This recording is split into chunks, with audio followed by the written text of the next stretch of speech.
Anyone who's played Alan Wake has likely heard of a book called the Alan Wake Files. It's a treasure trove of supplemental information that we often jokingly refer to as the Alan Wake Bible. It comes as a hard copy in the Alan Wake Collector's Edition, but these days it can be found online in a PDF for everyone to enjoy. It's a must-have for content creators, and it's just an enjoyable read in general. One section of the Alan Wake Files focuses on Dr. Hartman's book, The Creator's Dilemma, in which a very interesting but disturbing piece of information is revealed. But real quick, if you follow us on Twitter, we recently posted a fun fact about Dr. Hartman. According to The Creator's Dilemma, his history doesn't put him in Bright Falls in 1970. He claims to have come to Washington State 35 years prior to the time in which he wrote the book. We weren't able to find an exact date in which his book was published, but we're guessing that it was at least 1 or 2 years minimum prior to the events of Alan Wake. He makes no mention of ever having lived in Washington State at any point prior to the beginning of his training as a psychotherapist in Vermont at Tolan Memorial Hospital, where he claimed to have worked for several years. So again, just a cool little fun fact about Hartman. We post fun facts often, usually about things we've never heard get mentioned. So if you don't follow us on Twitter, consider doing so. Okay, so let's get into this dirty little secret that fans and players won't know about unless they've read the Alan Wake Files. In the game, as well as the comics, it isn't mentioned that a patient, at least we were assuming that he was still a patient at the time, from the Cauldron Lake Lodge seemingly went unaccounted for after the September 2010 Bright Falls AWE. However, as it turns out, this patient may hold a special significance that extends into Remedy's 2019 title, Control, and an altered item that the FBC acquired in April of 2010. In addition, we also speculate that because of the nature of the circumstances surrounding this patient, we might see him in Alan Wake 2 or a future Remedy title. So let's take a moment to read a short passage from The Creator's Dilemma about Mr. Sanders, the man in the basement. Of course, it would be disingenuous of me to suggest that all psychological and creative problems are solvable. At times, there are those who are beyond help. One of my greatest professional disappointments was the now famous case of Daniel Sanders, the monumental sculptor from Oregon. His storied career was only 6 years long, and in that time, he had produced 6 immortal sculptures. These were highly sought-after pieces, both for their rarity and the fact that each of the 6 had been quickly purchased for undisclosed amounts by institutions and collectors in such far-flung locales as London, Rome, and Kyoto, all places where he was regarded as an American master. A methodical worker by nature, he would rise each morning at 5 and walk directly to his studio in a little wooden cottage behind his home. On the day in question, he was to begin his 7th work. A 3-ton cube of rough white limestone had been delivered to his studio the previous evening, and it stood there like a solemn mourner, awaiting its transformation. He had assayed and quarried the block a fortnight before, and had numerous visions of how he would shape the alabaster surface of the stone. He saw dancing children, prisoners in cages, piles of dying dogs, the gentle faces of long-dead lovers, fantastical sea creatures, and obese copulating couples entwined around each other. The limestone block could have become any of these things, but this morning, when he went into his studio and picked up his chisel, he found himself faced with his end. The images he had imagined beneath its surface faded away, and he saw only a 3-ton cube of limestone staring back at him, like a bemused stranger. He persisted and told himself that this was a white-hot box of potential and possibility that stood before him. He had only to strike it and realize his vision. But instead, he sat down and stared at the block. He walked around it, slapped it for good measure, but inevitably returned to his stool. He sat there for an immeasurable time. 3 days later, he was found on the floor by his neighbor, still staring at the white stone. He had shat his trousers and reduced himself to a dehydrated and wasted state by the time the EMTs were called. He lay on his side, perfectly still, perfectly conscious, still staring at the white block.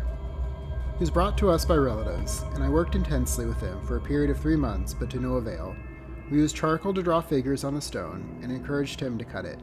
We tried a battery of drugs and hypnotherapeutic methods, cyclical psychodynamics and integrative approaches, phenomenological methods, electroconvulsive therapy, sensory deprivation, daily multi-theoretical psychotherapeutic counseling, and tough love. Finally, I threatened to destroy the thing, explode it into a million shards, fearing it had become some psychic anchor around his neck. But he howled like an animal, and swore it would be as though I were killing him. He had become psychically bound to this object. We ceased all therapy at this point, and he was isolated in his own wing. He was allowed visitors, but chose to live a solitary existence. After a month, ideas began to return to him. He saw ocean waves, trees, dark clouds, ravenous birds, and a secret country in which he might travel, but only through the stone. He had become convinced that this project would be his masterwork, that this stone was his door into that secret country where his future now lay. He saw the image of what he would create so precisely, but feared that it was so complex he did not have the skill to execute it. Paralyzed by his perfectionism, the vision he held became an idée fixe that returned him to his apparent stupor as he awaited the precise and perfect moment for the first strike. The pharmaceuticals had no effect, the therapies did not work, and I am sad to say that Mr. Sanders remains with us at the lodge, sharing his basement room with his white monolith, transfixed by the vision of this door to a secret country. Again, as before, we see the creator's dilemma. I continue to hope that we will break through to Daniel, using a long-range therapeutic approach I am currently developing at the Cauldron Lake Lodge. His case may indeed lead to the final fruition and perfection of my 2 patented therapeutic methods. Okay, now here's a fun fact about the section of the book that this passage came from. The chapter is called Dreams That Wake Monsters, in which Hartman talks about another patient that has an awful lot in common with Alan Wake. So again, if you haven't read the Alan Wake files, go do it. Now, getting back to Daniel Sanders. If you've played Control, chances are that the globe-altered item likely comes to mind when Hartman talks about Daniel using the giant limestone as a doorway to a secret country. There are 2 collectible documents regarding this item. In short, the globe was found in a penthouse of a wealthy man from Toronto named David Wolfe, who was under suspicion for illegally dealing in altered materials. According to the FBC documents, Mr. Wolfe was arrested, but at some point vanished. It was assumed that he fled to another country, leaving behind everything, including his family.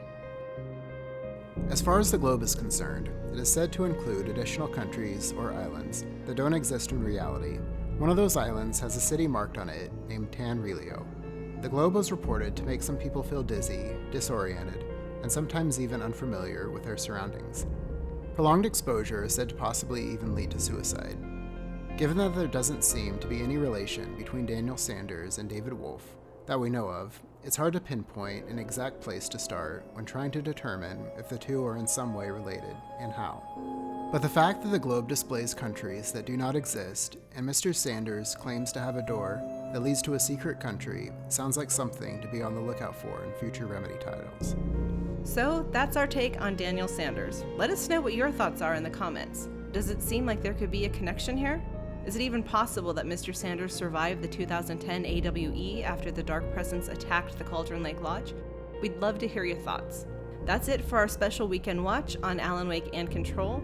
We will be posting a response to the Alan Wake 2 trailer really soon. Due to our schedules, as well as wanting to take the time to ponder over the information Remedy has been releasing, it's taken a little longer than we had hoped, but we anticipate an excellent end product. We'll also be starting gameplay for Grey Hill Incident next week, which we're really looking forward to, and some follow-up to Control over the next few weeks, so stay tuned for that. A lot of good stuff coming up, so hit the subscribe button and the notification bell so you don't miss out. Thanks everyone for watching. This is Jay and Tempest from Darkling Alley, signing out. Bye!